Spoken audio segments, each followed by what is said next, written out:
Bueno, les damos la bienvenida en el inicio del primer programa En Marcha Podcast.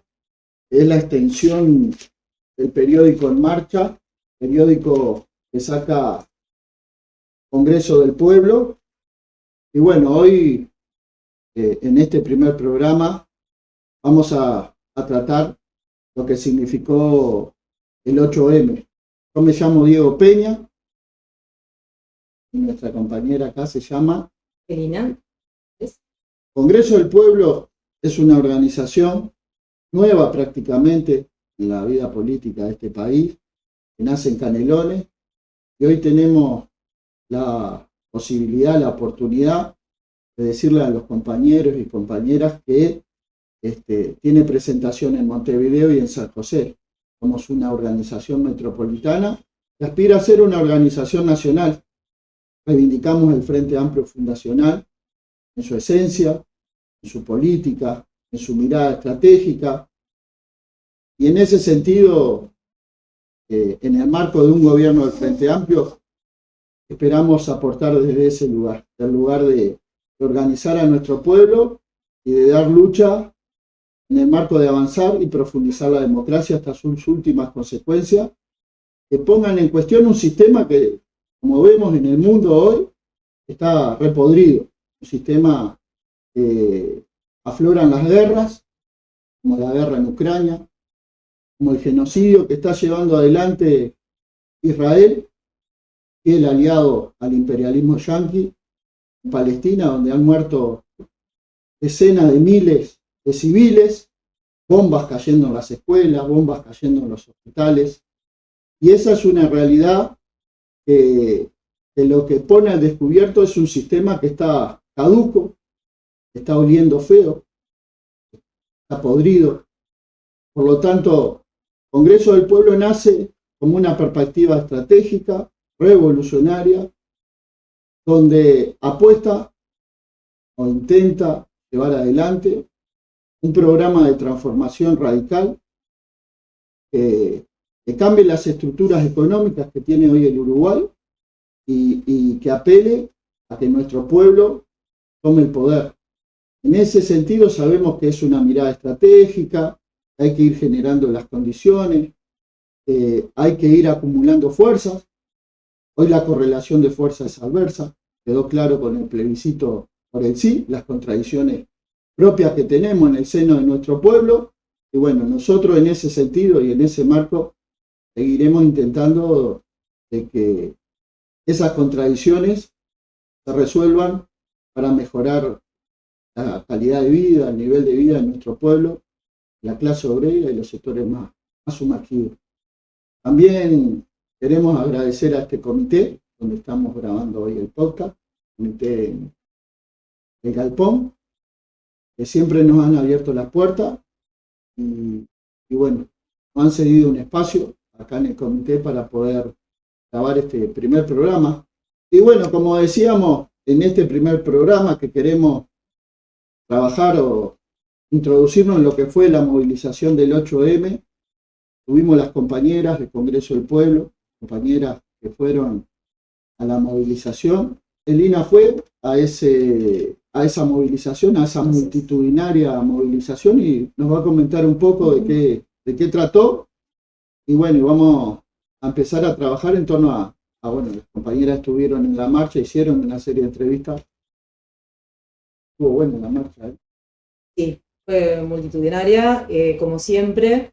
Yo la verdad nunca había ido a la marcha de Montevideo, y voy a la marcha de Atlántida, pero me llamó, me gustó muchísimo, la verdad, estuvo genial, fue tranquilo, en paz. Hubieron un par de situaciones que después les vamos a comentar, pero bueno, estuvimos con las compañeras de Congreso, estuvimos ahí haciendo entrevistas a varios personajes del ámbito político y no, pero después ahora va a ser sorpresa. Pero bueno, este 8M 2025, la consigna era ante el avance fascista, la lucha feminista.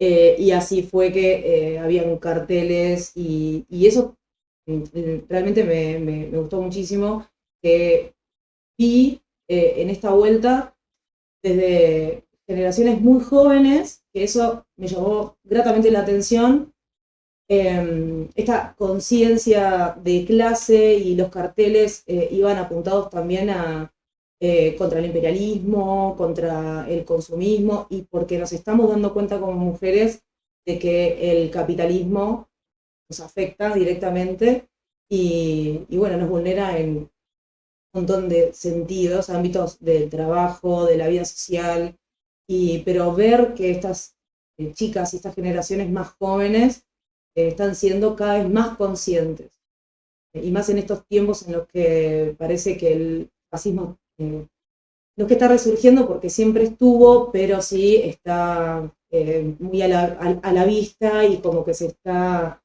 permitiendo en el mundo muchísimas cosas que pensamos que las veníamos trabajando bien y que pensamos que capaz que no iban a volver, y hoy están siendo como hasta normalizadas.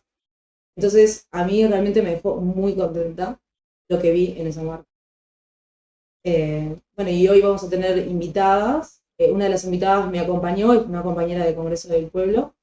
Y bueno, la sorpresa le vamos a dar porque tampoco los otros compañeros saben cuáles son las entrevistas que hicimos, pero bueno, lo vamos a ir viendo y comentando.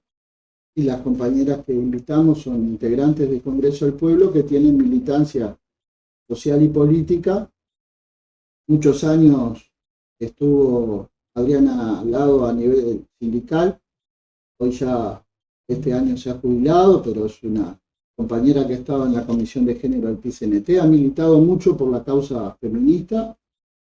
Y la otra compañera es Angie Palomeque, que también tiene militancia sindical a nivel de Yuinao, también es edila departamental de Canelones, que también es edila del Congreso del Pueblo y ha tenido varias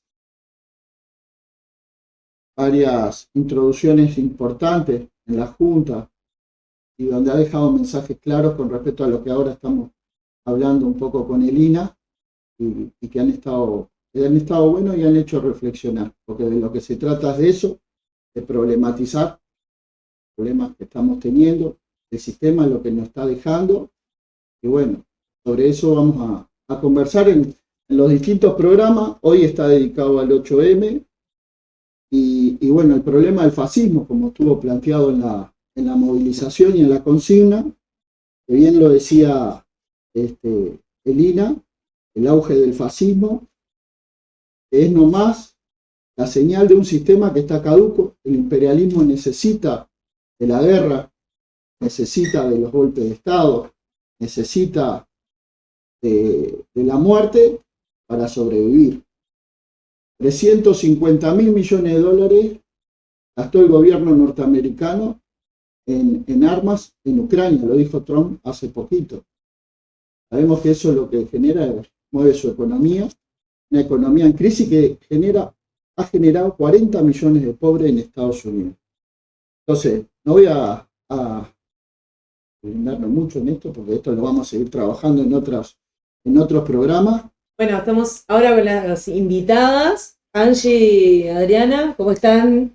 Muy bien, acá. Gracias por venir. Bueno, Angie me acompañó, lo había mencionado, pero Angie me acompañó a la marcha. Y bueno, hicimos unos registros ahí. Unos registros con algunas compañeras. Qué buena experiencia. Bueno, como venían diciendo, una marcha multitudinaria, una marcha que se autoconvoca, que en realidad es de conmemoración, de reivindicación, de lucha, realmente multitudinaria, diversa, varios colectivos de mujeres con diferencia, con matices, con diferentes expresiones, unidas en una misma movilización, con unos grados de tranquilidad, de armonía, con un mismo objetivo, desde el arte, desde la lucha sindical, colectivos cooperativistas, madres y familiares de detenidos desaparecidos, otras colectivas y colectivos de mujeres que han sostenido ollas populares y que aún las sostienen, mujeres con lucha social en los distintos barrios, sobre todo en la zona periférica, siempre bancando la tormenta. Realmente se vio un mar de mujeres y de algunos compañeros varones que acompañaron, de saludar y que habla de un nivel con respecto a la cohesión que existe en Uruguay, más allá de la discrepancia que a veces podemos llegar a tener, que de verdad es de saludar. Yo le voy a hacer una pregunta. Ustedes escucharon el mensaje del PCNT antes de la marcha. Hubo una compañera que puso ahí que me dejó pensando, que es una realidad. Yo trabajo en INAU, conozco de esa realidad. Le voy a preguntar, ¿qué piensan ustedes de estos datos que da Encuesta Duarte, donde dicen 550.000 personas en el Uruguay viven con menos de 25.000 pesos por mes y que hay alrededor de 91.000 mujeres que viven con menos de 15.000 pesos por mes? ¿Qué piensan de esa realidad? Primero, con respecto a lo que fue la proclama que se leyó en la Plaza de Independencia, no solamente fue del PIT-CNT, sino de otras organizaciones, y era de lo que yo iba al principio. Digo, distintas mujeres en distintos ámbitos, con un mismo compromiso, y que obviamente que esto se pone de manifiesto, que forma parte de las reivindicaciones y la lucha que todavía debemos continuar dando las mujeres y el pueblo todo, porque es una lucha feminista y popular la que tenemos que dar, con una característica particular, sí teniendo un análisis de la realidad objetiva y saber de qué lado estamos de la piola. Obviamente esos datos no solamente fueron expuestos, sino que también se sienten, se palpan en lo que es el caminar y la militancia de las compañeras. Yo hoy traía que en realidad había colectivos de compañeras que sostienen las ollas populares, sobre todo en la zona periférica. Sabemos, ha sido en las campañas electorales últimas pasadas, ha sido el caballito de batalla de varios sectores, inclusive de más de un partido, aunque parezca risorio, porque hay partidos que ideológicamente han sido los artífices de que hoy la gran mayoría de la pobreza tenga cara de niño y de mujer. Entonces, es algo que nosotros entendemos que es el desafío grande que tenemos por delante, es una realidad que no se va a cambiar de buenas a primeras, pero que es donde hay que estar, porque las mujeres en realidad siempre somos las que, como decía hoy, nos quedamos bancando el temporal. Cuando hay una crisis económica, que no tiene por qué ser la peor crisis económica, simplemente cuando el primer trastabilleo, siempre las más resentidas somos las mujeres, y las mujeres con niveles educativos más bajos o con un nivel económico más paupérrimo, somos las que más la sufrimos. No solamente tenemos que seguir trabajando, sino somos las que nos hacemos cargo del cuidado de los gurises, nos hacemos el cuidado de los adultos mayores que tenemos en la familia. Y así todo tenemos que seguir dando pelea para poder seguir formándonos, para poder seguir trabajando. Entonces, con un mismo cuerpo, a veces tenemos que repartir la pelea y llevar una mochila de varios arriba. Adriana. Sí, respecto a lo que Angie viene desarrollando, yo siempre, ahora me estaba acordando de los distintos comentarios e intervenciones que hicimos durante el año, de lo que fue, de lo que trajo este último gobierno que sufrimos, todo ese deterioro de estos 5 años, y cuando hablamos del salario y de cuántas mujeres jefas de hogar llevando hogares adelante con niños chicos, el tema del salario es fundamental porque incide directamente en el tipo de alquiler y casa que vas a tener donde vivas tú y tu familia, las condiciones dignas o no dignas que tenga esa casa, las condiciones dignas o no dignas del alimento que reciba en esa casa, y entre ellos los niños y lo que siempre hablamos, los niños, las primeras infancias, o sea, los alimentos de las primeras infancias y en la etapa de la adolescencia son primordiales para la formación, entre otras cosas, de las neuronas, porque con las neuronas después pensamos. Las neuronas son las que nos ayudan a razonar.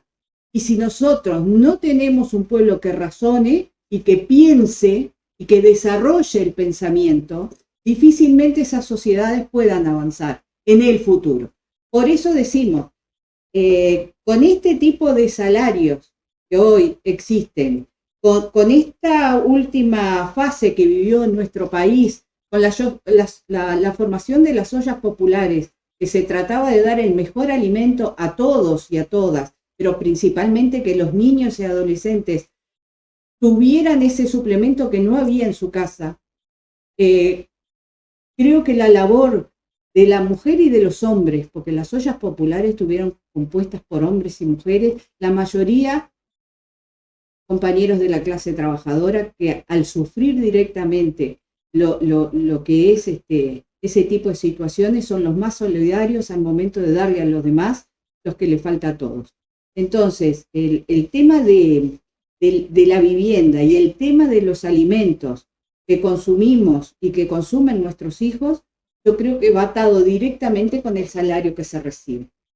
Por eso la importancia del movimiento sindical al vanguardizar las luchas en los movimientos sociales, porque tienen que ver directamente con eso. Sí, ahora entramos en un proceso de discusión, ¿no?, de la convocatoria a la seguridad social, ¿no? Donde van a estar distintos sectores expresados allí y donde ya hay un compromiso en el programa del Frente Amplio que tiene que ver con volver a los 60, tiene que ver con aumento de salario para los jubilados, con poner en cuestión el lucro de la SAFAP, yo creo que es fundamental eso, y también va de la mano a discutir la seguridad social de forma integral. Y en este marco está también el problema de la niñez, el problema de las infancias, todo lo que vos venías diciendo, y también está en cómo salimos la situación macroeconómica, ¿no? Porque hoy el mensaje es, bueno, vamos a redistribuir en el marco de lo que tenemos, no vamos a cobrar impuestos, pero ¿cómo vamos a hacer eso? ¿Cómo vamos a lograr esos objetivos que nos propusimos, como dijo el ministro de Pides, Gonzalo Sibila, que nos proponemos eliminar la pobreza infantil? Yo no sé, compañeros, pero cada vez que hablamos en un gobierno, en una sociedad, se hablan de reformas donde estamos involucrados, gran parte de nosotros, que somos, yo siempre hablo desde el punto de vista con el que miro la sociedad, que es desde la clase trabajadora, siempre miran hacia nosotros y siempre somos los primeros perjudicados. Acá hay que hacer una reforma en la seguridad social, sí, capaz que sí que hay que hacerla, pero ¿por qué a costa de los trabajadores? ¿Por qué a costa de los niños en este país? ¿Por qué a costa de eso? No, en eso estamos totalmente de desacuerdo y por eso impulsamos un plebiscito como hemos impulsado este último año. ¿Qué pasó? Porque estamos en contra de que siempre los platos rotos dentro de la sociedad la pague la clase trabajadora. ¿Por qué? ¿Por qué jubilarnos a los 65 años cuando podemos jubilarnos a los 60 y mantener decorosamente un ritmo de vida, que estemos sanos, que podamos caminar, que podamos disfrutar del ocio mientras estamos bien? Porque no es lo mismo para el que levanta bolsas de Portland, para el que tiene las cervicales todas destrozadas, porque según el tipo de trabajo que se tenga, es las condiciones en las que te jubilas. Es cómo llegás a esos 60 o esos 65 años.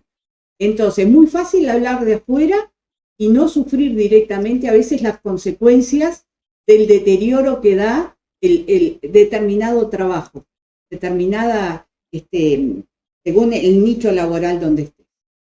Entonces, siempre digo, es fácil hablar cuando no sos el que te levantás a las 4 de la mañana para estar en una parada en invierno esperando un ómnibus para llegar temprano al laburo. Es facilísimo. Por eso la importancia que nosotros le damos al diálogo social, lo que se está planteando. Este gobierno no es solo el gobierno, sino todas las organizaciones sociales, que en las cuales ahí estamos todos representados, para hablar de este tema, porque lo hemos vivido en carne propia. Y si a veces no fuimos nosotros directamente, fueron nuestros abuelos o fueron nuestros padres. Entonces, creo que es primordial. Y cuando hablamos del Banco de Seguridad Social, es un abanico tan grande que no es solo que nos abarca en la edad jubilatoria, nos abarca desde que estamos en la panza de nuestras madres. Se está ocupando de nosotros. Socialmente el Estado se está ocupando de nosotros a través del BPS. Por eso es importante que nosotros participemos en todo lo que van a ser esas reformas, porque si no siempre vamos a quedar atrás, si no siempre vamos a ser los mismos damnificados. Y eso no lo queremos. Y por algo hubo casi 1 millón de votos afirmando que ese plebiscito saliera. No llegamos. Pues bien, apuntamos entonces al diálogo social. Apuntemos a eso. Porque eso también es el juego democrático. No salió por mayoría lo que uno plantea, bueno, se toman otras vías. Y son las vías del diálogo. Siempre son las vías del diálogo en esta sociedad democrática. Porque entre otras cosas, las mujeres, lo primero que defendemos, entre otras cosas, es el sistema democrático. Porque sin democracia vos no podés desarrollar nada. No podés llevar a tus hijos a la escuela, no. O sea, se complica la vida si vos no tenés una democracia que florezca y salir adelante. Es imposible. Hay una cosa que quería agregar, que va de la mano con lo que decíamos antes también, ¿no? Pero digo, Peña traía los datos de Cuesta Duarte y es importante manejar que de los 550.000 trabajadores y trabajadoras que existen en Uruguay que ganan 25.000 pesos, ¿no? La mitad son mujeres. ¿Ah? Obviamente que esto también condiciona, porque según los aportes jubilatorios que vos haces siendo activo, cuando vos te vas a jubilar, estamos ya proyectando que la gran mayoría de los jubilados y las jubiladas pobres van a ser mujeres. ¿Ah? Entonces, no es lo mismo en las condiciones físicas, en la actualidad siendo activo, que cuando vos ya estás en tus últimos años y no percibir una jubilación digna. Después, con respecto a lo que son los jornales caídos ahora que hubieron, los cierres de empresa, al cierre de este gobierno último, de Luis Lacalle Pou, las últimas noticias que rompían los ojos en los informativos era cierre de la fábrica Yasaki, 1.200 trabajadores, 900 eran mujeres, jefas de hogar. No es joda. El frigorífico, solamente un frigorífico, solo tenía, la rama, perdón, de los frigoríficos tenía 2.800 trabajadores mandados al seguro de desempleo. Un número importante de mujeres, jefas de hogar, sosteniendo ahora una casa con un seguro que es finito. Y a veces, muchas veces, en zonas del interior, donde no hay otra posibilidad real. Entonces, nosotros, con una realidad, analizando la realidad que tenemos hoy y el panorama de lo que nos dejó el gobierno saliente, nosotros tenemos que avisorar de acá a unos 20, 30 años, 10 años, qué trabajadoras que van a estar fuera de la producción vamos a tener y cómo vamos a ayudar a solventar esas vidas. O sea, el diálogo social, las mujeres sí sabremos dialogar. Somos las que sostenemos gran parte de la sociedad en la conversa. Y cuando estamos en los ámbitos de negociación a nivel sindical, a nivel social, peleando por el plato, ¿tá? O peleando por el puesto de trabajo, sí sabremos conversar. Y somos las que más sabemos perder. ¿Tá? Entonces, tenemos paciencia, pero también pedimos justicia. Y equidad en esto de lo que decía, porque digo, uno puede ya avisorar qué va a pasar en próximos años con la cantidad de mujeres trabajadoras que hoy ganan entre 15.000 y 25.000 pesos. Porque dijiste, 91.000 mujeres ganan menos de 15.000 pesos. Eso es hambre, eso es vivir bajo los índices de pobreza, es ya la indigencia.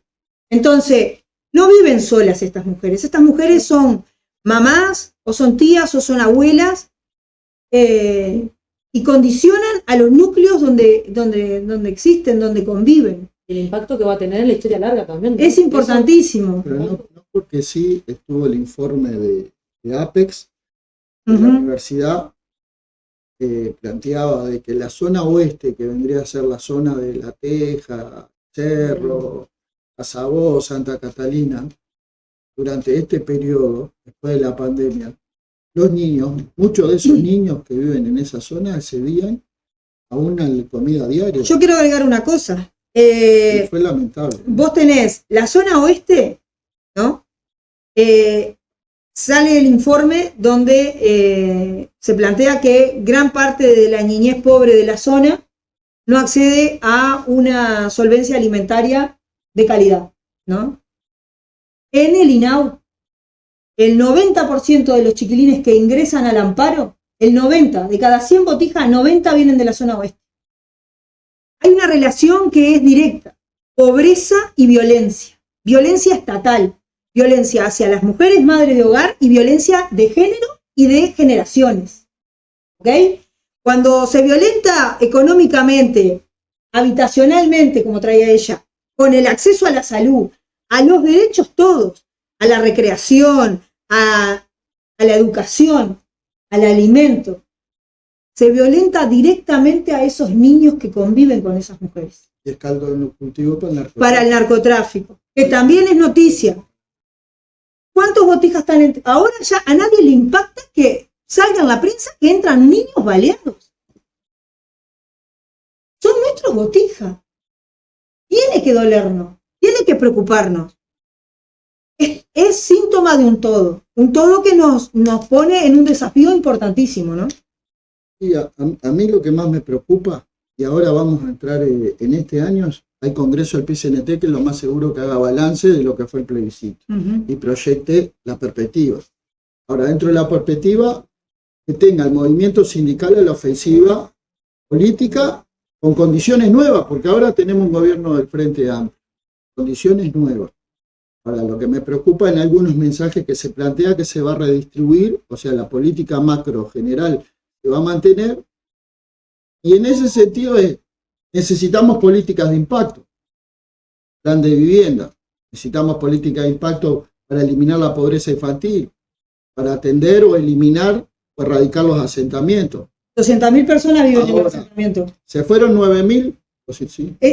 A ver, pongamos 1 de cada 5 montevideanos como para hacer Se fueron, algo gráfico. Se fueron 2023, 22, 23, 9.000 millones de dólares se fueron a la banca internacional por parte de los sectores más ricos, del capital financiero internacional y de la oligarquía uruguaya. Bueno, o sea, plata hay. Entonces, se plantea que vamos a redistribuir lo que hoy tenemos. Ahora, también el Estado uruguayo exonera 4.000 millones de dólares por año al gran capital. Y ahí es donde tenemos que tener claridad hacia dónde vamos a ir, porque realmente este año se discute el presupuesto. Todas las organizaciones sociales y sindicales van a tener que entrar en esa discusión, presupuesto. Bueno, ¿qué es lo que necesitamos realmente para que haya una política de impacto para erradicar la pobreza infantil? ¿Van a ser esos 2.500 pesos que se le va a dar a la familia? Con eso no vamos a erradicar la pobreza infantil, ¿no? Entonces, para ir redondeando, ¿querés hacer alguna pregunta vos, Elia? Con respecto a la opresión de la mujer en el trabajo, nosotros hicimos unas preguntas, Sí. ¿no? Si quieren podemos ver las entrevistas y lo podemos comentar. Bien. Lo mostramos ahora y lo comentamos. Bueno, buenas tardes. Buenas tardes. En este 8M queríamos hacerle una pregunta. En el ámbito laboral, ¿qué consideran ustedes que es el mayor desafío que aún tenemos las mujeres en Uruguay? La brecha salarial. Son varios desafíos, la brecha salarial y también, en definitiva, el poder ejercer los derechos como mujeres. Por ejemplo, el derecho cuando vos necesitas un sistema de cuidado, cuando en definitiva las horas no se te compensan, cuando tenés que amamantar. En realidad es una lista que, en definitiva, de situaciones que nosotros como mujeres la única forma es la lucha para poder revertirla. y cuando hay situaciones de violencia, poder decirlas, poder denunciarlas, que a veces ocurren y también se callan en todos los ámbitos y en todos los niveles.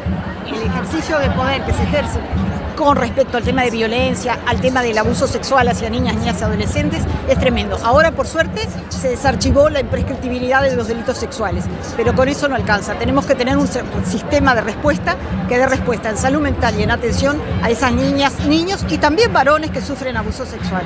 Muchísimas gracias, compañeras. La Pasamos coordinadora. Pasamos otro. Que haya hablado más o menos de lo que venían hablando.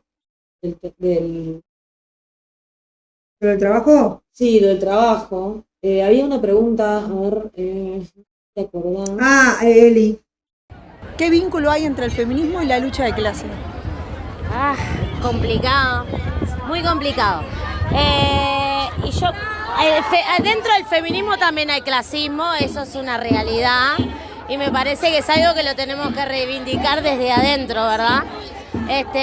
Siempre las mujeres pobres son las víctimas, todas somos víctimas, pero las mujeres pobres son las más señaladas, inclusive por mismas mujeres. ¿Entendés? Que la lucha para mí la más importante, aparte del patriarcado, hoy en día me parece que la lucha más importante es entre nosotras, aunque te parezca mentira, entre nosotras las mujeres. Por lo menos lo que me pasa a mí, que me he movido en lugares como el campo, que es horrible lo que es con el tema con las mujeres, y la política, Gracias. complicado. Te quería comentar que ayer vi uno de los carteles, lo volví a mirar y dije, va por ahí. El tema de que el machismo es una enfermedad y se cura con educación.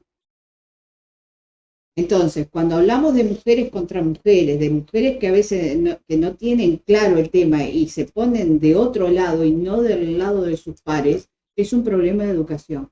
Nos pasa a nivel de los sindicatos, nos pasa en toda la sociedad.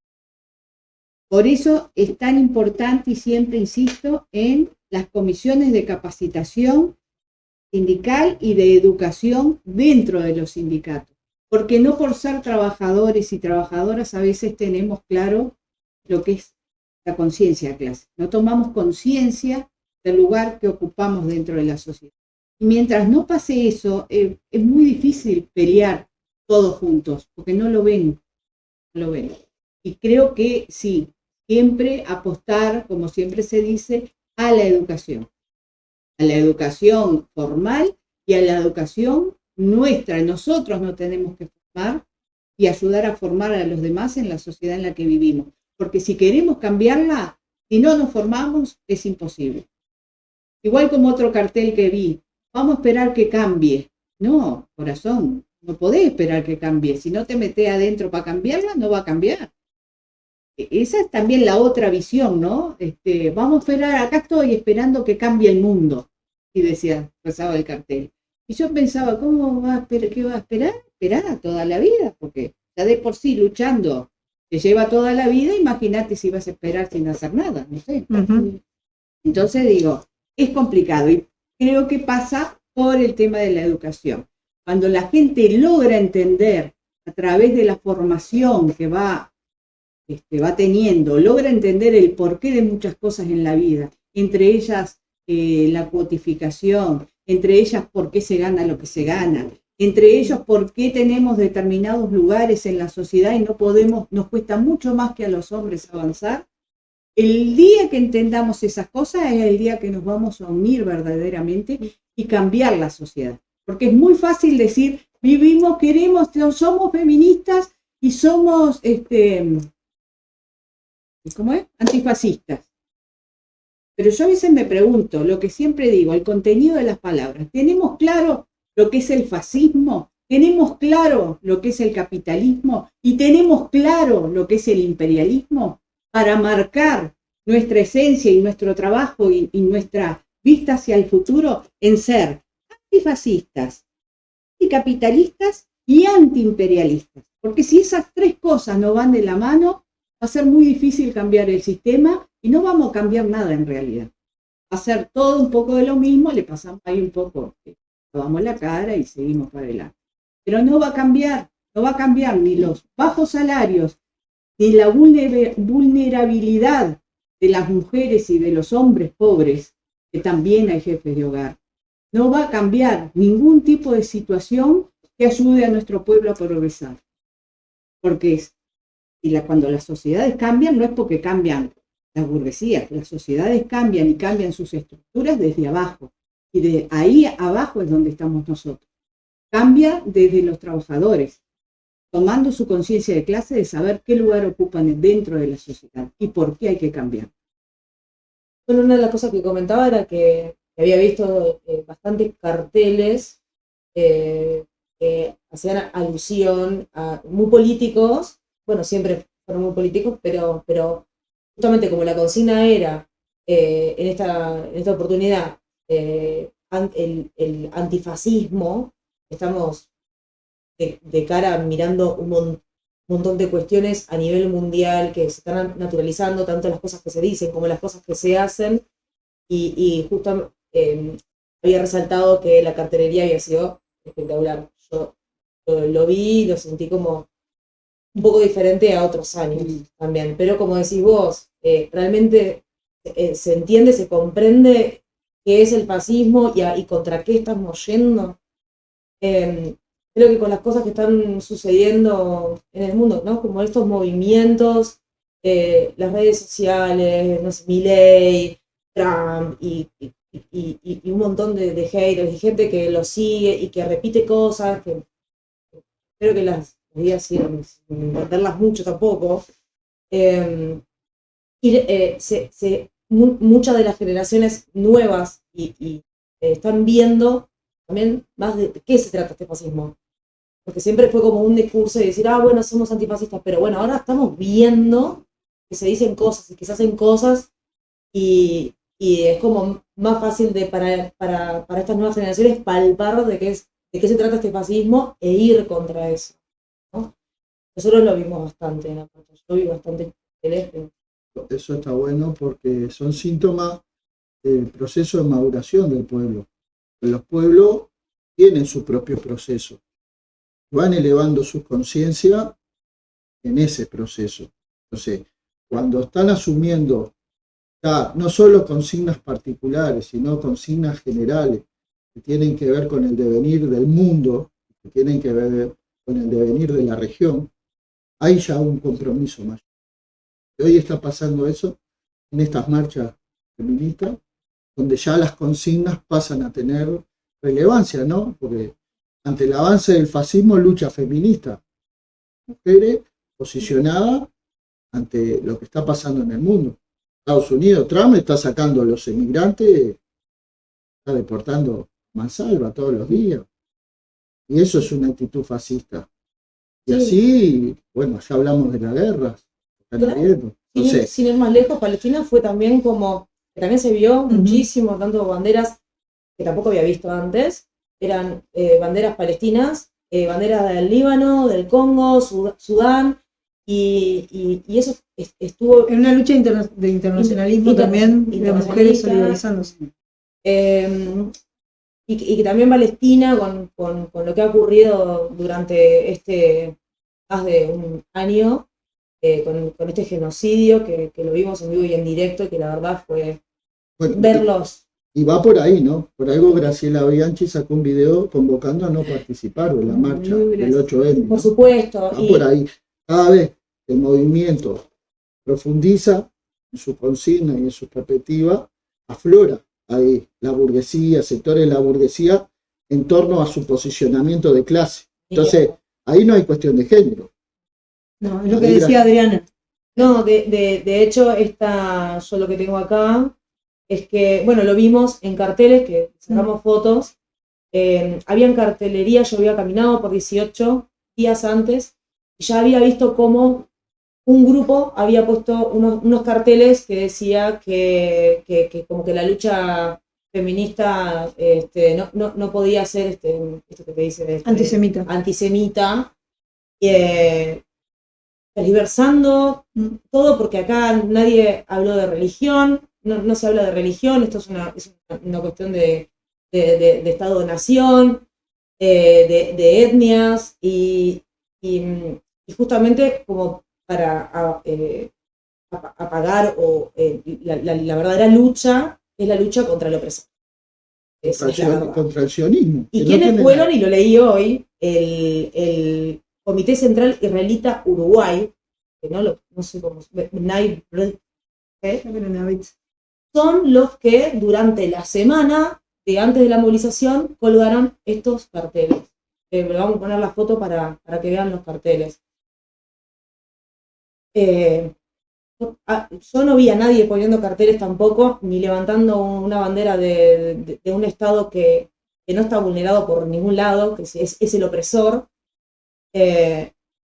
Y justamente, no sé, a mí realmente me enojó por qué el Comité Central Israelita del Uruguay se mete en la lucha feminista como para también tergiversar la verdadera lucha. La lucha contra el opresor, el verdadero opresor. El 8 de marzo, el Día Internacional de la Mujer. Y una de las cosas que caracteriza este día es la internacionalidad, lo que decía Angie. Es un día internacional. Es un día internacional que el proletariado y la clase obrera levantan a lo largo de la historia. Y quería comentarles algo que tiene que ver con la historia, que era que, dado a que se sucedieron, aparte de los hechos dentro del propio Nueva York. En 1857 salen a la calle miles y miles de obreros, aparte de pongan su cabeza dentro de lo que fue, lo que era el 1857, en las formas paupérrimas que se trabajarían dentro de una fábrica, donde no existía 8 horas laborales y afuera, no, donde se trabajaba el máximo de horas, donde se trabajaba con sus hijos también, que pasaba a ser la mano de obra barata de la fábrica. O sea, háganse toda la composición, ¿no?, de lo que era ese 1800 y las formas de trabajo, ¿no? Salen a la calle pidiendo por mejoras, no solo salariales, pero salen miles y miles de mujeres. Ese fue el antecedente. Y después, en 1908, lo que se da es una gran huelga de mujeres textiles, miles y miles de mujeres, pero 129 obreras son las que quedan en la fábrica, donde cierran los patrones, cierran con candado toda la fábrica para que no pudieran salir y trabajaran. Y les prendieron fuego y murieron quemados. Eso es parte de la historia que enmarca la lucha de las mujeres y que enmarca todo lo que tiene que ver el movimiento sindical, porque no eran solo mujeres, eran trabajadoras, eran amas de casa, eran madres. Y bueno, por eso siempre decimos que el 8 de marzo no es solo un día de las mujeres, es un día del movimiento sindical.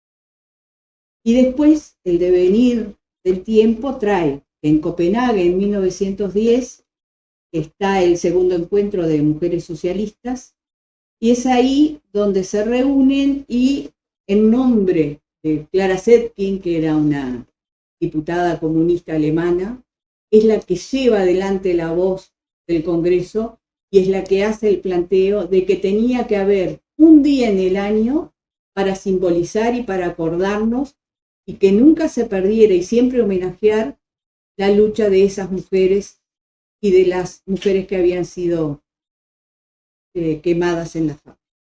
Y es ahí que surge el tema del 8 de marzo.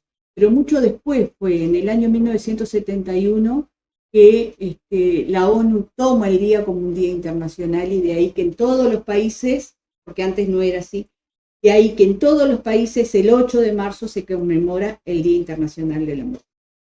De raíz de todo eso. Y yo la otra vez comentando con las compañeras le decía, por lo general la lucha de la mujer y los lugares de la mujer en la historia generalmente están invisibilizados, no existen. Sin embargo, participamos en cuánta guerra de independencia ha habido en el mundo, no solo en el Uruguay. El otro día miraba Carnaval y Carnaval refleja lo que pasa en la sociedad y lo que no se dice, lo dice el Carnaval. Había un grupo que trajo el tema de las mujeres lanceras. Que si vos leés los libros de historia, las mujeres no existimos. Hay un libro que a mí me encanta, que lo tengo en casa y que está para prestarlo, que lo quiera leer, si lo devuelve. El que no devuelve libros no se lleva ninguno de casa. Pero si lo devuelven, ahí está. Que se llama Mujeres Espías.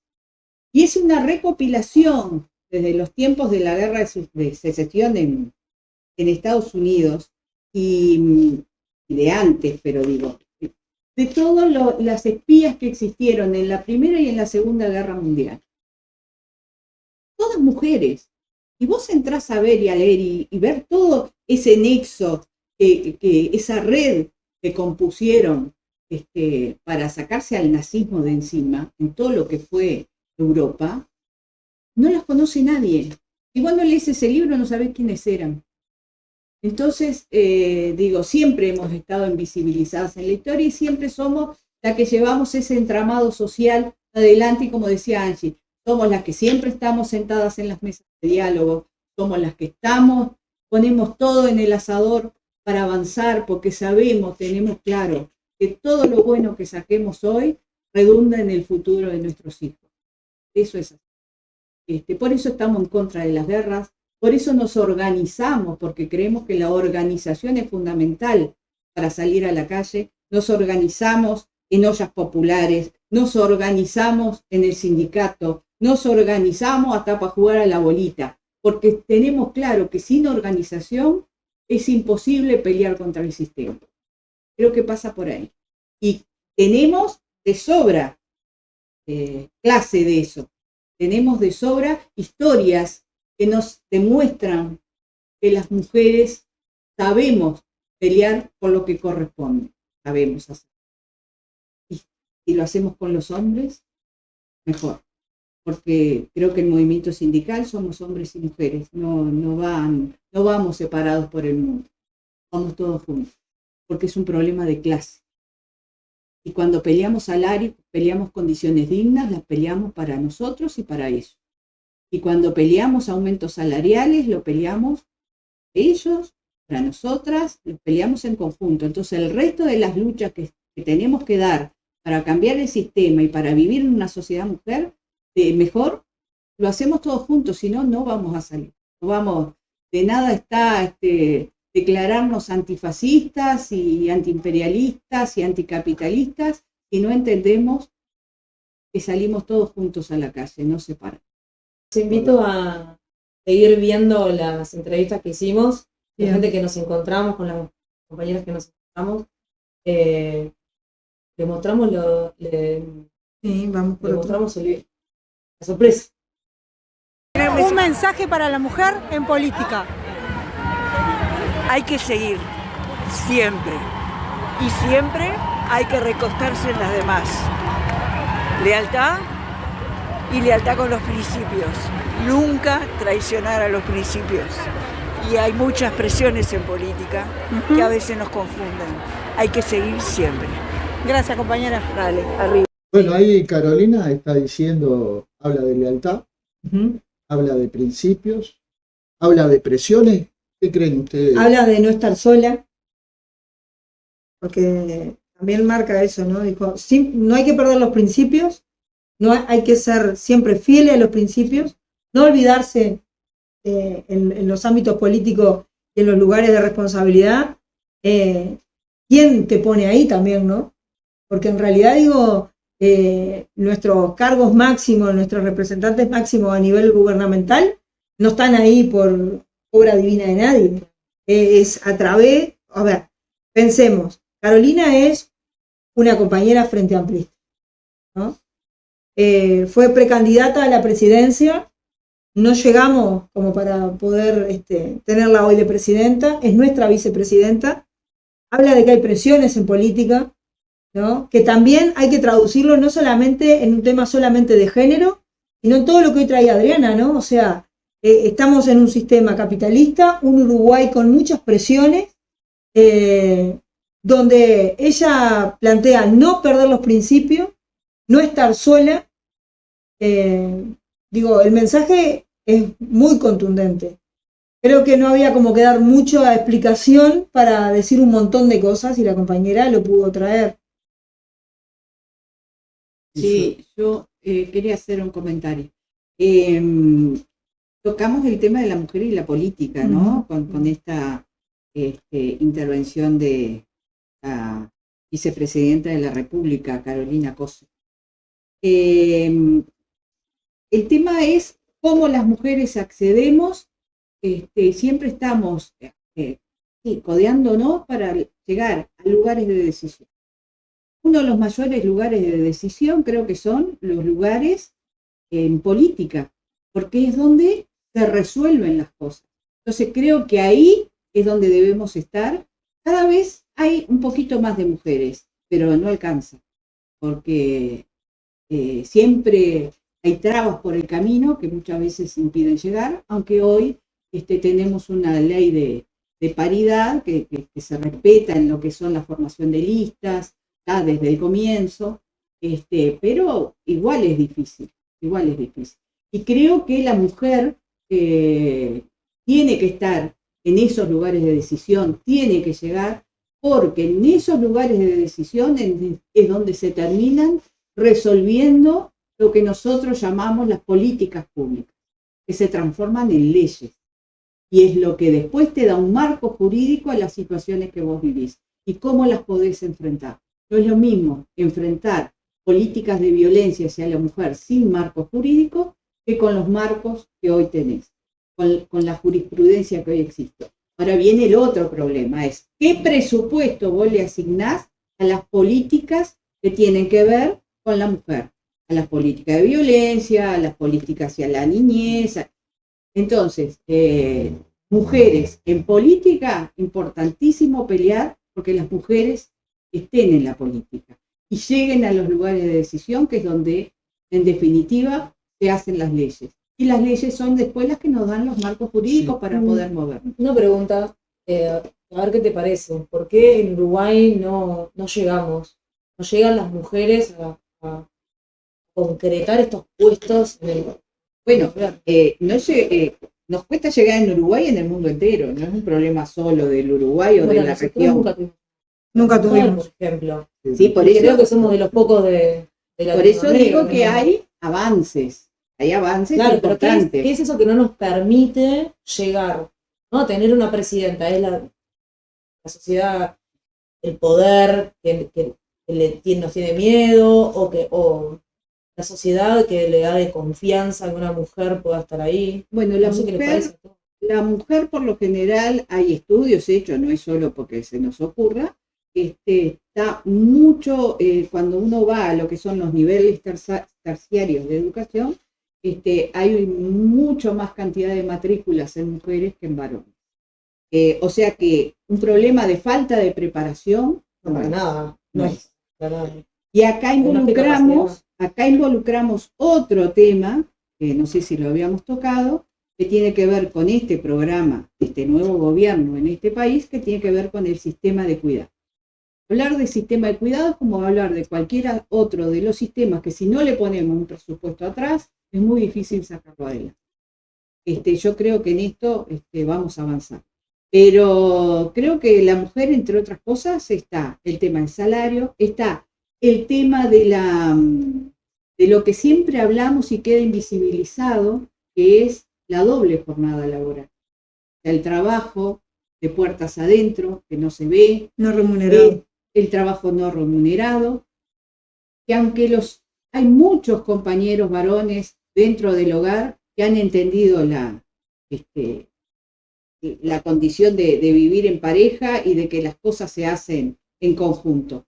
Pero es muy difícil, porque eso es una batalla cultural. El machismo, cuando uno habla de machismo, muchas veces no es solo el machismo en el hombre. Estamos educados en esta sociedad, hombres y mujeres, por lo tanto, machistas, mucho de machismo también lo tenemos nosotros. Al momento de educar hasta nuestros propios hijos. Es un tema cultural. Entonces, muchas veces son trabas de la vida cotidiana que no nos dejan a veces llegar y por lo general tampoco quieren que lleguemos.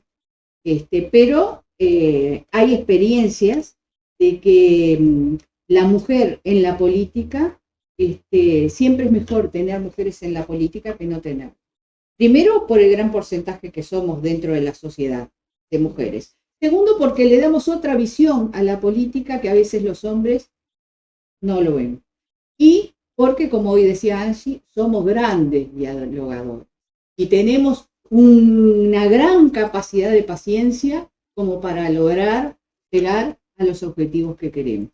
En eso somos constantes. ¿Querés saber qué?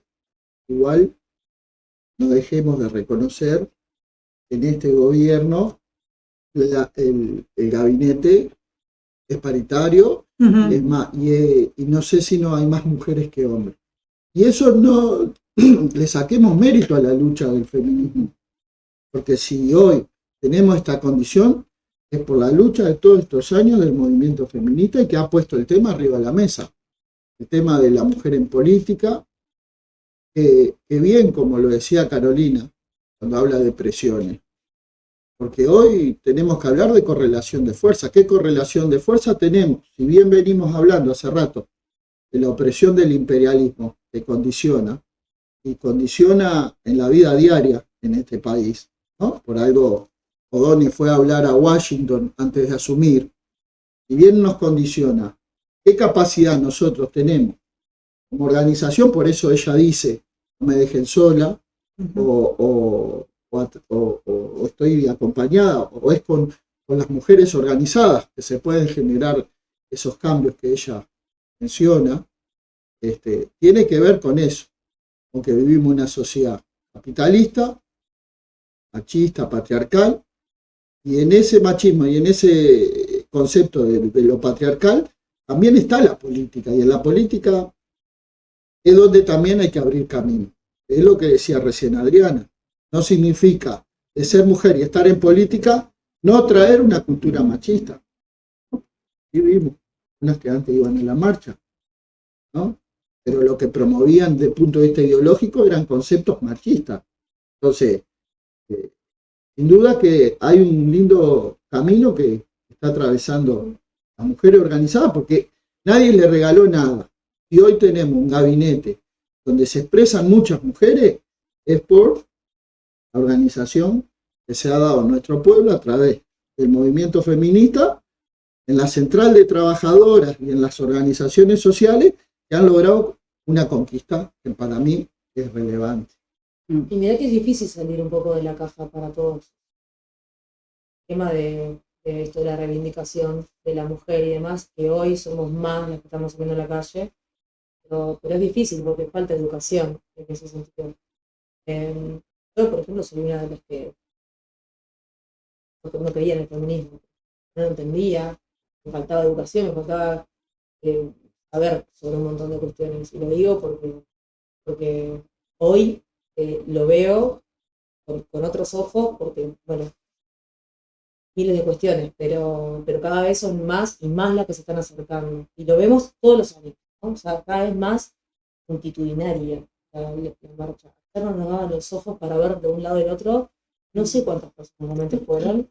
Vi muchos hombres, mucha mezcla, que antes era como más, bueno, los hombres capaz que iban, pero se quedaban más atrás. Ahora era como que, no como más integrador, lo vi así. Bueno, y en esto también nosotras hicimos, le hicimos una pregunta a un señor. Bueno, Un varón, si sí. quiere escucharlo. Bueno, vamos a escucharlo. ¿Su nombre? Ariel. Ariel, ¿qué tal? Mucho gusto. ¿Cómo usted ve la lucha feminista y si le parece necesaria en estos tiempos? Sí, en estos tiempos y en todos los tiempos. Porque si uno no lucha por un lugar, nadie te lo va a dar. Este mundo históricamente esclavista, feudal y capitalista, hay que luchar por el lugar. Nadie te va a dar el lugar, lamentablemente. Entonces tenés que defender, pelear por un lugar, un espacio, ser escuchado. A veces hay que gritar para que lo escuchen. Me parece imprescindible, históricamente. Muchas gracias. Por favor, merece. Acá vemos el ejemplo de, hay mujeres que tienen una concepción machista, como hay varones que acompañan a las concepciones donde la mujer tiene un rol importante en la vida social, atravesada por todas las aristas. Hoy estábamos hablando hace un ratito con el tema de Carolina, y esto en realidad es como un complemento, porque en definitiva, yo estaba pensando una cosa, ¿no? Nosotros ahora el 25 de agosto de este año vamos a cumplir 200 años, va a entrar el bicentenario como Estado independiente, ¿no?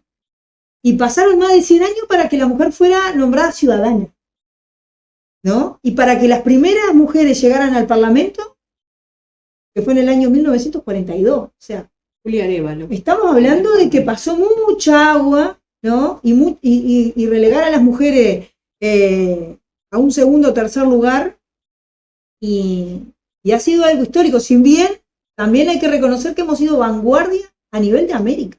Pioneros, ¿no? Cierta... Entonces, estamos entendiendo de que es una lucha que ha tenido mucho sacrificio, como decía el compañero que entrevistamos. Es imprescindible que se haga escuchar la voz. Si las mujeres no reivindicamos por nuestros derechos, en realidad es un llanto a la pared, porque si no existe el reclamo, parece que no existiera la necesidad, ¿no? Los derechos humanos existen desde que existen los humanos, ¿no? Pero arbitrariamente por convenciones se armaron acuerdos internacionales donde se marcaron algunos hitos y algunos ítems que hacen. Pensemos que inclusive para que se reconocieran los derechos de los niños, niñas y adolescentes, tuvieron que pasar un montón de años después para que se reconocieran como sujetos con derechos, ¿no? Las mujeres lo mismo. Pero todo esto responde a los intereses de un sistema. Que bueno, el compañero lo traía, decía el capitalismo, el feudalismo, el esclavismo, o sea, han sido sistemas de estados, ¿no? De relaciones de producción, donde ha estado invisibilizado un montón de cuestiones y de minorías que han sido subyugadas por otras, ¿no? Hoy la lucha de la mujer, atravesada por la lucha de clase, también hace a un todo, ¿no? De las mujeres que nos enorgullecen dentro de nuestro país, tú la nombraste bien, que tenía que ver con las luchas y eso, y es Julia Arévalo, compañera Julia Arévalo, que fue la primer mujer parlamentaria en América Latina, una banca que tuvo por el Partido Comunista, porque ella venía de extracción obrera. Hay un libro que escribe Gravina, que se llama Los 10 años proletaria. Ella ya a los 10 años había tenido que salir a la calle a trabajar, y trabajaba en una fábrica de fósforos. Y bueno, entonces tenía claro lo que era sufrir para poder comer, para que no te despidieran del trabajo, porque siempre estaba tratando desde muy temprano, desde su juventud, tratando de organizar, sabía que la lucha era organizada, entonces siempre tratando de armar sindicatos, y no fue la única, ¿no? Siempre entendiendo que la lucha era organizada y en la calle. Corrió más de una vez riesgo de vida, por las palizas que le daban, cuando arremetían contra las movilizaciones, que salían todas juntas, no salían solo las obreras, salían también salían las feministas, ¿no? Digo, porque no olvidar tampoco lo que fue el rol de una Paulina Luisi en las movilizaciones organizadas también, y que se juntaban en la calle, que también fue nuestra primer mujer médica, salió de nuestra facultad de medicina. Y yo con respecto a lo que decía el muchacho, aparte de esto que estás diciendo vos, que es importantísimo, La organización de lo oprimido en el capitalismo es lo que, como decía Angie recién, visibiliza. O sea, que la mujer se organice y luche, hace una sociedad mucho más democrática. Eso es lo que hablabas vos hoy. De la lucha por la libertad. Porque que sea democrática no quiere decir que seamos libres, o que sea más democrática. Siempre hablando de una democracia tutelada, ¿no? Encuadrada en el marco de la burguesía. Que si vivimos en una sociedad capitalista, quien rige como clase es la burguesía. Entonces, al vivir en una democracia tutelada, sin duda que la organización del pueblo y la movilización profundiza la democracia y visibiliza las contradicciones que tiene la propia sociedad. Entonces, en ese sentido, hay contradicciones que son principales, que es la principal contradicción, que vos lo mencionabas bien hoy, es la del imperialismo, pueblos oprimidos, y hay contradicciones que son secundarias. La generacional, por ejemplo, también es una contradicción. Juventud. Cómo los adultos, cómo los padres tratan a los jóvenes. Y hay contradicciones que no son principales, pero son contradicciones, en fin, que tienen que ver con esto del sistema y la opresión a la mujer. Por lo tanto, lo que decía el compañero, de acompañar, vos decías que estaba con su compañera, su esposa, no sé, de acompañar a su compañera en el reclamo y en las reivindicaciones, es todo lo que hoy planteaba Adriana en torno a visibilizar cuál es el enemigo principal. El enemigo principal es el imperialismo. El imperialismo es el enemigo principal. Y después están las propias contradicciones de las mujeres o la juventud o los estudiantes, ahora en agosto que van a salir a movilizarse, se organizan y ponen sus temas arriba de la mesa. Y que lo hagan ellas es fenomenal. Es fenomenal como lo hace las declaraciones de las compañeras trabajadoras en la central. Quería mencionar eso. Una de las cuestiones que vimos en la marcha, que nos gustó, nos llamó la atención, fue a papás llevando a niñas a la marcha, acompañando, mostrándoles también, ¿no? Como esta lucha, y que ellos de alguna forma supongo que se sienten interpelados de tal forma ahora al tener como una hija que también está en esa situación, esa niña también está en la situación como estamos todas las mujeres, y luchando para que en el futuro, ¿no? Puedan reivindicar todas estas cuestiones, ¿no? del trabajo, también de cómo nos trata el machismo, de cómo nos hace pelota. Entonces, es una imagen muy movilizadora, sí. y que en realidad problematiza un montón de situaciones, y está bueno porque es muy gráfico, es un papá llevando a una hija a una movilización, o sea, es un lugar de cuidado, es un lugar de contención, es un lugar de lucha, de protección para esa gurisa que hoy es una niña y que futuramente será una mujer. Sí. He visto bastantes, no solamente lo vimos a él, que bueno, porque creo que si no me lo decías, no me daba cuenta incluso, pero fue lindo cuando lo vimos. Y después, como me quedó esa imagen, empecé como a verlo en toda la marcha. Y me dejó, claro, más que feliz. Tenemos ahí unas fotitos que vamos a mostrar. Un gesto de cuidado, ¿no? De amparo. De amparo. De un papá con una sensibilidad distinta. Bueno, una de las cuestiones también que vimos en diferentes grupos con banderas palestinas y con cufias, y bueno, para poder visualizar también cuál es la problemática de las mujeres en Palestina. Estuvimos ahí hablando, ahora vamos a ver el video. Una cosa importante es que por qué apoyamos, no solamente que apoyamos la causa palestina como una causa contra el imperialismo y el opresor. Ellos están viviendo hace más de 70 años en un campo de concentración a cielo abierto. Las mujeres, en todo este periodo que no se dejó entrar la ayuda humanitaria, tuvieron muchos problemas, por ejemplo, para para conseguir toallitas femeninas, ¿no? Y eso es una de las cuestiones que también estuvimos viendo con los compañeros que ayudamos, gente de Gaza. Utilizaban las carpas, rompían las carpas para poder utilizar sí, para con ese tema, y además, ¿no? de muchas veces salir a buscar el pan de sus hijos y llegar y que sus hijos hayan sido asesinados.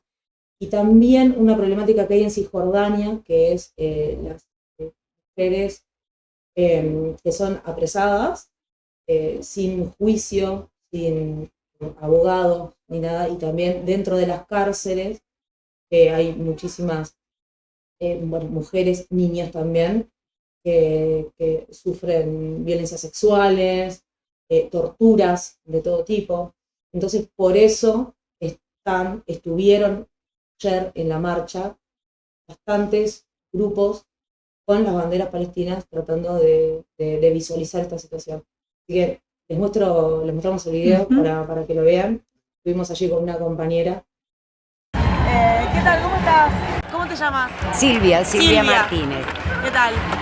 Una pregunta para ¿qué importancia tiene para las uruguayas y los uruguayos reconocer el genocidio en Palestina y el sufrimiento de las mujeres, en particular el día de hoy? Es imprescindible para cualquier ser humano en cualquier parte del mundo. Me parece que especialmente para las mujeres que sentimos esa pulsión de vida que nos lleva a tantos lugares, es imprescindible sentir no solo el dolor de Palestina, sino la lucha de Palestina, la supervivencia de Palestina, la resistencia de Palestina, el no bajar la cabeza, el no darse por vencidos, vencidas nunca. Y de ahí hay mucho para aprender. ¿Y qué mensajes, si tuviera la posibilidad de que este mensaje le llegue a las mujeres en Gaza, qué mensaje le dejarías? Abracémonos de corazón y sepan que en este país hay hermanas y hay hermanos que van a pelear cuanto haga falta, como haga falta, junto a ustedes, por ustedes. Muchas gracias. De nada. Muy fuerte lo que escuchamos, ¿no? Sin lugar a duda, lo que está viviendo el pueblo palestino hoy, construcción de determinados relatos, tratar de visualizar de que esto comenzó en octubre del año pasado, sino que es parte de un proceso histórico y que bueno, hoy, como lo ha presentado Trump, quiere hacer de Gaza un lugar de turismo, un lugar de jolgorio, de sectores de las burguesías del mundo, donde vayan a jugar a la ruleta, donde puedan tener las prostitutas de élite en esa zona, donde puedan. Es nefasto, y cómo ellos, construyendo un relato, contienen y neutralizan a sectores del pueblo, por más que hemos visto en el mundo millones y millones y millones de personas solidarizándose con el pueblo palestino, ¿no? Y de verdad que fue muy fuerte lo que planteó esta señora y nos entra profundamente. Por eso Congreso del Pueblo ha estado en todas las marchas, desde la primera hasta la última, y hemos estado saliendo de pintada, hemos hecho un montón de iniciativas por lo que planteaba la señora en este video. Entendiendo lo que es el internacionalismo proletario, entendiendo lo que son los países poderosos, que son los que se alían hoy, hay una cuestión geopolítica ahí en esa zona del planeta, y entendiendo lo que son los países oprimidos. Y hoy Palestina es un estado, es una nación oprimida. Por lo tanto, vamos a estar siempre defendiendo al pueblo palestino. Me parece no menor también comentar justo esto que vos decías de la pitch, ¿no? Como de esa propaganda que se hace, que tenemos compañeros que hoy están sumariados en la Facultad de Humanidades por justamente apoyar al pueblo palestino y se agarran también como eso del ser antisemita a todo aquel que justamente quiera reivindicar la lucha de los palestinos. Y hoy es algo que estamos viviendo y no sé en qué quedó ese tema, pero me parece como también importante traerlo a la mesa.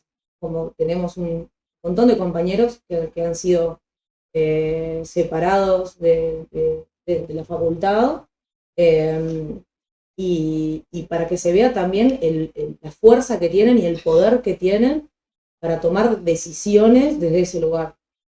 Sí, capaz que para aclarar lo que estás diciendo ahora, esto surgió después de una charla que hubo en la Facultad de Humanidades donde participó la embajadora de Palestina, distintos compañeros participaron de esa charla. Fue concurrida, porque fue una actividad muy concurrida en la Facultad de Humanidades, y donde los compañeras, estudiantes toman una posición clara con respecto a lo que es el genocidio en Palestina. Y atrás de toda esta movida que los compañeras desarrollaron en la facultad vino la reacción. Y ahí comenzaron con las escaramuzas. Luego se presenta de que quieren traer a dar cátedra, a dar clases, a dar cursos a un docente, Spektorovsky, que en sus intervenciones él plantea que la muerte de los niños en Palestina son daños colaterales. Donde él plantea, se define como sionista. Muy orgullosamente sionista en los medios. Y acá no es un problema con la religión o con los judíos, es un problema con el sionismo. Nosotros no somos antijudíos ni antisemitistas.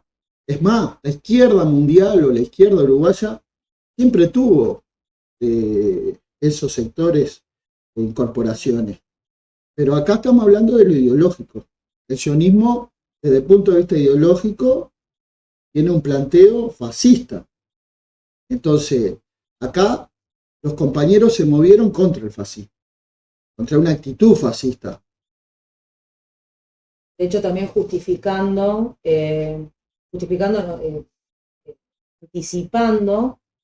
el hacer de Gaza un Punta del Este, ¿no? Y luego tenemos a un Trump Él lo dijo, de verdad, que hasta visualmente muestra cuál era el plan inicial de ellos, que es hacer como un Punta del Este, un Dubái, en donde hoy hay 2,5 millones de gazatíes que están siendo acribillados y torturados de las peores formas, con hambre, con frío. No están dejando entrar nada de alimentos. No. Y bueno, han sustituido, porque ha sido muy absurdo y la comunidad internacional se ha parado firme en las movilizaciones de los pueblos, el tirar las bombas, porque ya Gaza está casi toda destruida. Entonces hoy la guerra que utilizan es el hambre. No están dejando entrar alimentos y la gente se está muriendo de hambre. Que para los derechos humanos es de las peores torturas que se le puede hacer a un ser humano, ¿no? O sea, como un derecho que es justamente alimentarse, la alimentación, y eso está siendo un acto de tortura. Bueno, convocamos entonces a la solidaridad con los compañeros de la Facultad de Humanidades, a estos estudiantes que han perdido la posibilidad de estudiar, por pararse de forma firme contra el genocidio en Palestina. No sé, en realidad de las palabras las compartimos. Si bien este podcast tiene un tema particular, que es el tema del 8 de marzo como Día Internacional de las Mujeres, que nos atraviesa la lucha y el sufrimiento de las mujeres a nivel internacional, nosotros somos una organización política uruguaya que tiene características particulares que a veces rompe con lo que es la estructura del común y el corriente. capaz que no fue en clave electoral, como nos lo hicieron notar varios compañeros y compañeras, porque hemos pasado por lo que han sido las últimas instancias electorales a nivel nacional y nuestra campaña se rigió por dos ejes fundamentales. Uno fue el de la seguridad social y el otro fue la lucha en solidaridad por el pueblo palestino. Entonces, nosotros obviamente que nos hacemos eco de las palabras que dice la compañera, lo hemos hecho carne, hemos participado de todas las movilizaciones, nos hemos manifestado en todas las instancias que hemos podido, en todos los ámbitos donde militamos, llevamos las palabras de solidaridad por el pueblo palestino, sobre todo las mujeres y los niños, que han sido el número mayor masacrado en este genocidio. ¿Qué significa el genocidio? No es casual que cuando bombardean en un país, lo primero que bombardean no son las bases militares, son las escuelas, los hospitales, las universidades. Eso fue lo primero a bombardear. Entonces, el que le quiera sacar el mote de genocidio a esto que sigue pasando en Palestina, porque no sabe leer la realidad.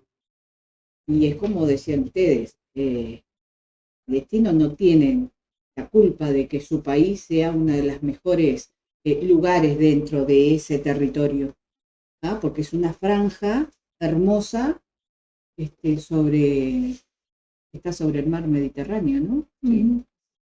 Aparte de que tiene yacimientos de petróleo, pero es muy rica. Pero es un lugar hermosísimo, hermosísimo, según hemos visto. Y no en vano, por lo general no, las guerras son por plata, las guerras son por botines económicos. Y evidentemente Palestina es un muy buen botín económico. Y si no se extermina hasta el último palestino, no en vano hay gente acá en la televisión, propios uruguayos que han salido a decir, en Palestina no hay ningún niño inocente. ¿De dónde sacamos? ¿Cómo metemos a los niños en las contiendas? Así, graciosamente. Disparates. ¿Cómo llegamos a eso, no? Entonces digo, el que tener un gobierno como el de Israel, que hoy se siente atacado por lo que la comunidad internacional dice, quiere decir que estamos en lo cierto. Estamos en lo cierto cuando hablamos de genocidio. Y bueno, si hay gente que le molesta, lo sentimos mucho, pero es la realidad. Alguien que me demuestre que lo que está pasando no es un genocidio, y bueno, lo charlamos a ver si nos convencen de lo contrario. Bueno, nos estamos despidiendo y bueno, un aporte más de cada uno, si nos vamos. Primer podcast de En Marcha, espero que les haya gustado.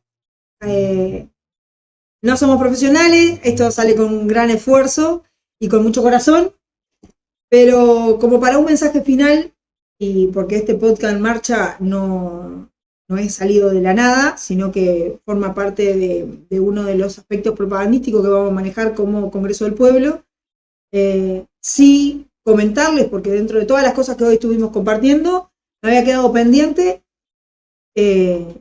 Al inicio nos presentamos, que somos del Congreso del Pueblo, pero comentarles que nosotros tenemos una expresión política electoral en 3 departamentos, Montevideo, Canelones y San José.